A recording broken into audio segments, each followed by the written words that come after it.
Well, hello. Today we're going to be speaking about my '03 Ford Focus ST170. It's got various extras like the xenon lights, which I'm glad I got. Heated screen. You can see the car's a bit of a state because it's bad weather. Heated screen. It's got the rear parking sensors, black, which is an option, climate control, etc, etc, etc. And we've had a few niggles with it from day one. There was the problem with I think it was the E3 code on the radio CD player. They changed it and read it with the second one, so that's not working. The front passenger door lock recently went out. We had to have a new one of them put in. A couple of years ago for the MOT, they spotted the driver's side front spring was snapped, so we had the two changed. And then I went and had the four-wheel alignment done, computerised four-wheel alignment. And one back wheel was out and one front wheel was out, which I knew the front wheel was out before, was because the steering wheel wasn't centralised going down the road. Right, so that's basically the engine bay. It's dirty, but I like to keep the levels all topped up to maximum or near maximum as the years go by. Service once a year. Every fourth year it gets the bigger service. This year I had plug leads done as well for the first time. New plugs, air filter, oil filter, petrol filter. Flew through the MOT as you expect. Next year will be the timing chain and everything, the timing belt, sorry. Will be done, have coolant changed. And then the rest will be a small service. The MOT, the brake fluids then again this year. So today I thought about one of the major problems I've had since the word go was, because we use the car infrequently, sometimes 2 or 3 weeks, obviously the battery drains with the alarm on and everything, etc, etc. But when we first saw this car, we had 2 cars, so we were taking it in turns which car to use, this car or the other car, and I came out here one morning, the battery was completely flat, so we called the RAC out, because the car was still under warranty and everything. They got us started, so I drove it down to Ford in Cardiff. They had a quick look at it, because it wasn't booked in, they couldn't check it properly. They had a quick look at it and said, yeah, there is something causing a drain, but they couldn't think. And then when I had it back, the air conditioning wasn't working, so I had to go back. They put a new module on the air conditioning and that was working, but it was still intermittent battery drain. Sometimes, 2 or 3 days, the battery would drain down. I had the battery tested in a couple of different garages, and there's no fault with the battery, so we said to them, can you change the battery? And they did, but they put a Ford one on without the little indicator lamp thing, green ball float thing, so you couldn't tell if it was charged. So after you parked up for 2 or 3 days, I had to put the battery on charge, so I had to take the caps off, use hydrometer to check the charge of the battery, etc, etc. So we changed it for a slightly more powerful battery, which you'll see in a minute, and it's got the little float things on it. It doesn't fit correctly because I can't put the white strap that goes over it, but it is bolted down securely, and as you can see, the thing goes back over it. So what I'm going to demonstrate today is how I charge the battery. And talking of the battery charger, there's the battery charger there. It's a SIP one. We must have had about 6 years now, and it was over £400 when we bought it, because you needed a charger to do calcium, silver, calcium, etc. The only other one was probably thousands, I can't think of the name offhand, and was a CD one, which is digital and more professional. But this one is quite professional. It does silver, calcium. I had to change the fan in that because after a couple of years one of the wires rotted out going into the fan, so I had trouble getting a fan for that, but eventually did. It was easy enough to change. There's a dodgy current regulation thing on it. Sometimes you've got to fiddle it to get the amp meter to go down correctly. So that's from SIP, but it's apart from that, you use it all the time because it's a higher charge for silver, calcium. One of the other 2 problems while I'm onto it was the dash lights flickering.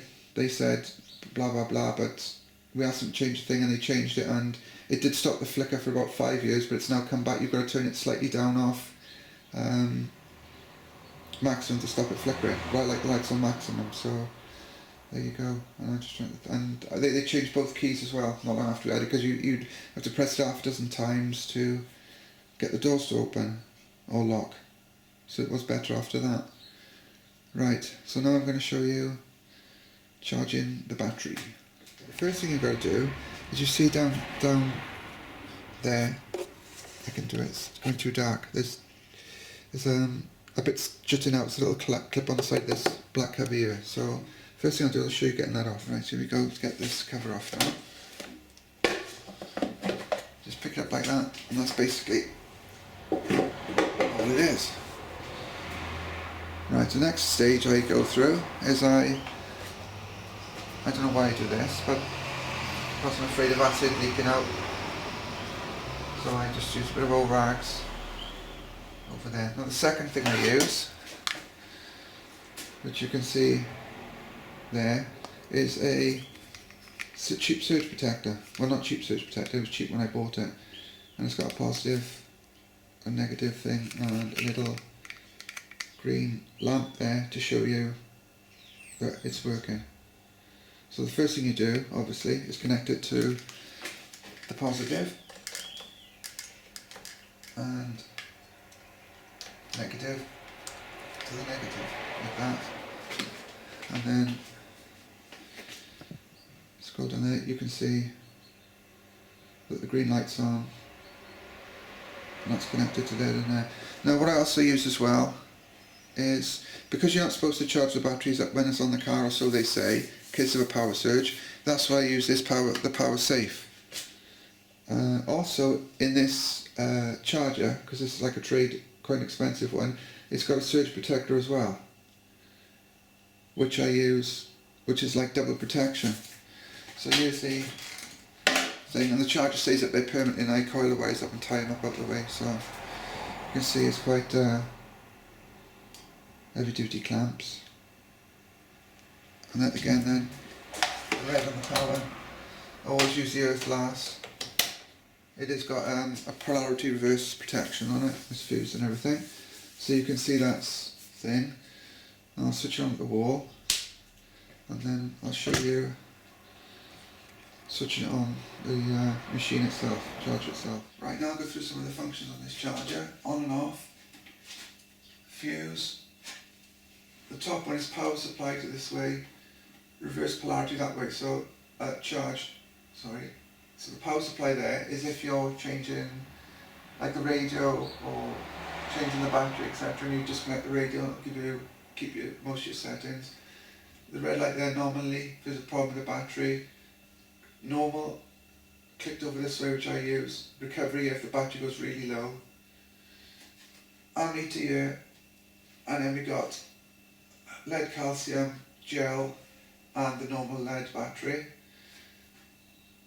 This is the variable amps regulator, current regulator, and basically for sealed battery for this car you set it on 6 amps to start with, and if it was the full type with the caps, you took the caps off and sealed 12 amps you could set it to. So I set it to 6. So what I'm doing now is switch it on. It won't, oh, and also you get final charge will come up there. It's like a 3-stage charge. You get final after, if the battery is used for a while, or I've been on charge for a while, you get the final charge after about 4 hours. Then after a few more hours you get the maintenance charge, which means you can leave it perfectly for weeks, and it won't overcharge the battery, which sometimes I gotta leave for a fortnight because it's not used for a fortnight for whatever reason. So, but always starting with a fully charged battery helps. The alternator, obviously, when you start, it doesn't have to charge so long to replace that. It's less wear on the start if the battery is full, because it's not drawing as much current and everything, which hopefully the battery is about 6 years old now, probably a bit more. It's still at the moment fine, touch wood, still fine. So I'm now going to switch it on, and the switch here, I'm going to see what the ammeter does. If it goes right up there, it does sometimes, I may have to fiddle that switch to get it back down. Right, there it goes. And I do the fan, it goes up, and it's dropped right down. it'll probably take a while for the final charge to come on because it's only just come off charge. I'm doing this for a demonstration. So it's now coming down. You see it coming down slowly now, and eventually it'll be just over 0 and the 2 lights will come on. I'll zoom in for you now. You can see the final charge lamps come on already, like I said, and you can see the thing is down to 0, coming down to 0. It never goes completely on 0. And eventually now the maintenance charge will come on, and especially in this cold weather now, it was minus last night. It's cold weather now, you know you're going to have a good battery if you need to use it in emergency, so you don't infrequently use it.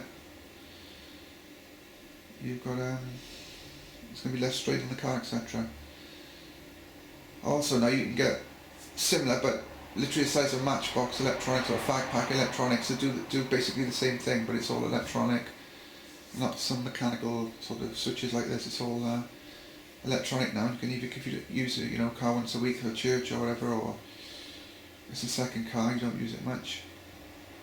I'm lucky it's in the workshop here, so it can stay on charge. If it's on the road, obviously you can't do it because it's like getting nicked. Right, so that concludes my battery charging story and my story of my ST. So, thanks for watching. I'll come back soon.